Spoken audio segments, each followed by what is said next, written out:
I've been asked this before, and I've been seeing a lot more lately, just online, in person, everywhere. I'm going to spend a little bit more time on this one and go over the full good, the bad, the ugly with knees over toes guy. Big positive takeaway that I have is from a business or a marketing standpoint. By labeling himself as the knees over toes guy, he really takes hold of that niche. Anyone who's looking for anything to do with like knee health is going to go directly there.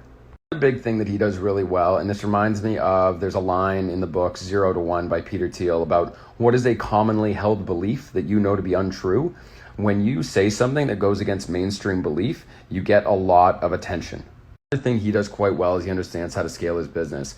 A lot of trainers leave training, quite frankly, because it is such a dollars for hours kind of business that you can't scale what you're doing and you end up just only working more to make more money. He sells PDFs, he sells books. In terms of what he's actually selling, I don't know how long people have been following him for, but he used to be like a vertical jump guy. And what he's done is he's really doubled down on this, like using knee exercises to help people get out of pain. And there's nothing more powerful than helping people get out of pain. Just ask like any physio. The thing that he does really well, and not a lot of people do this, even though it's really, really easy, is the concept of progression. If you start somebody with a very basic lower level of something and build them up, they will get better.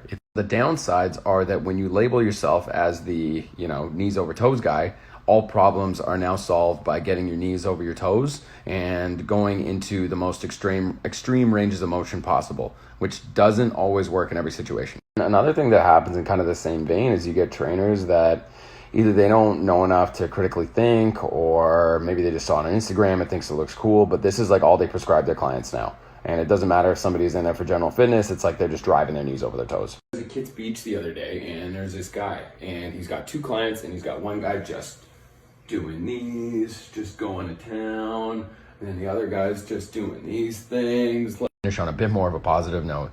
There is some value to what he's going to be doing. Like when you strengthen muscles, you feel better, especially if they're in positions where you're uncomfortable. You inoculate yourself to painful stimulus. Just don't exist on one end of the spectrum or the other.